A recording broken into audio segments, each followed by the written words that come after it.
I just spoke with the Prime Minister of Israel and Lebanon. I'm pleased to announce that their governments have accepted the United States proposal to end the devastating conflict between Israel and Hezbollah. I want to thank President Macron of France for his partnership in reaching this moment. For nearly 14 months, a deadly conflict raged across the border that separates Israel and Lebanon. A conflict that began the day after the October 7 attack by Hamas on Israel. Hours later, at 2 a.m. in the morning, Hezbollah and other terrorist organizations backed by Iran attacked Israel in support of Hamas. Let's be clear, Israel did not launch this war. The Lebanese people did not seek that war either, nor did the United States. Over the past year, including the days immediately following October the 7th, I directed the U.S. military to flow assets and capabilities into the region, including aircraft carriers, fighter squadrons, and sophisticated air defense battery to defend Israel and deter our common enemy at critical moments. Since the war with Hezbollah began, over 70,000 Israelis have been forced to live as refugees in their own country, helplessly watching their homes, their businesses, their communities as they're bombarded and destroyed. And over 300,000 Lebanese people have also been forced to live as refugees in their own country. In a war imposed on them by Hezbollah. All told, this has been the deadliest conflict between Israel and Hezbollah in decades. How many of Hezbollah's senior leaders are dead, including its longtime leader, Nasrallah? And Israel has destroyed Hezbollah's terrorist infrastructure in southern Lebanon as well, including miles of sophisticated tunnels, which were prepared for an October 7-style terrorist attack in northern Israel. But lasting security for the people of Israel and Lebanon cannot be achieved only on the battlefield. And that's why I directed my team to work with the governments of Israel and Lebanon to forge a ceasefire, to bring the conflict between Israel and Hezbollah to a close. Under the deal reached today, effective at 4 a.m. tomorrow local time, the fighting across the Lebanese-Israeli border will end. Will end. This is designed to be a permanent cessation of hostilities. What is left of Hezbollah and other terrorist organizations will not be allowed, I emphasize, will not be allowed to threaten the security of Israel again. Over the next 60 days, the Lebanese army and state security forces will deploy and take control of their own territory once again. Hezbollah terrorist infrastructure in southern Lebanon will not be allowed to be rebuilt. And over the next 60 days, Israel will gradually withdraw its remaining forces.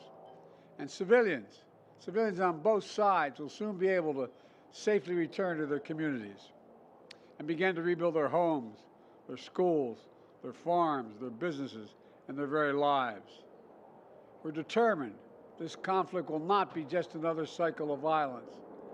And so the United States, with the full support of France and our other allies, has pledged to work with Israel and Lebanon to ensure that this arrangement is fully implemented, the agreement totally implemented. You know, there will be no U.S. troops deployed in southern Lebanon. This is consistent with my commitment to the American people to not put U.S. troops in combat in this conflict. Instead, we, along with France and others, will provide the necessary assistance to make sure this deal is implemented fully and effectively. Let me be clear. If Hezbollah or anyone else breaks the deal and poses a direct threat to Israel, then Israel retains the right to self-defense consistent with international law, just like any country when facing a terrorist group pledged to that country's destruction. At the same time, this deal supports Lebanon's sovereignty, and so it heralds a new start for Lebanon, a country that I've seen most of over the years, a country with rich history and culture. If fully implemented, this deal can put Lebanon on a path toward a future that's worthy of its significant past. And just as the Lebanese people deserve a future of security and prosperity, so do the people of Gaza. They too deserve an end to the fighting and displacement. The people of Gaza have been through hell. Their world's absolutely shattered. Far too many civilians in Gaza have suffered, far too much. And Hamas has refused for months and months to negotiate a good faith ceasefire and a hostage deal. And so now Hamas has a choice to make. Their only way out is to release the hostages, including American citizens, which they hold. In the process, bring an end to the fighting, which would make possible a surge of humanitarian relief. Over the coming days, the United States will make another push with Turkey, Egypt, Qatar, Israel, and others to achieve a ceasefire in Gaza. With the hostages released and the end of the war without Hamas in power, that becomes possible. As for the broader Middle East region, today's announcement brings us closer to realizing the affirmative agenda that I've been pushing forward during my entire presidency. A vision for the future of the Middle East where it's at peace and prosperous and integrated across borders.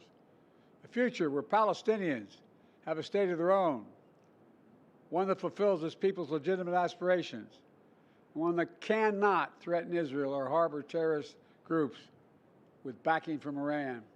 A future where Israelis and Palestinians enjoy equal measures of security, prosperity, and yes, dignity.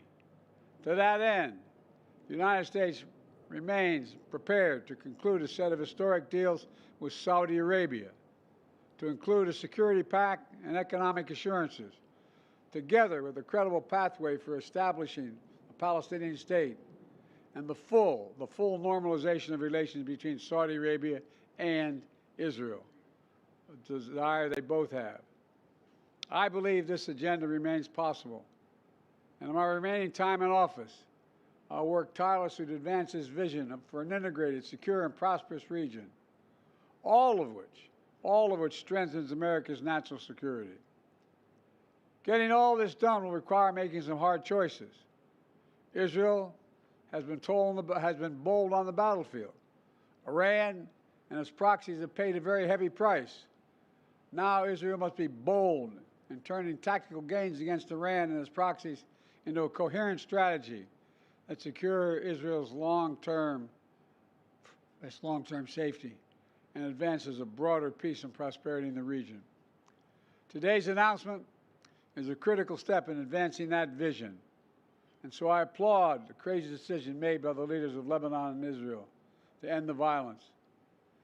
It reminds us that peace is possible. Say that again, peace is possible. As long as that is the case, I will not for a single moment stop working to achieve it. God bless you all, and sorry to keep you waiting so long. May God protect our troops. Thank you. Ceasefire in Gaza before leaving office? Ask me how I get a ceasefire. I think so. Hold on. Train. How is this push any different from the previous ones? You don't see that. Shouldn't be reported. What? Mr. President, what have you told the new administration?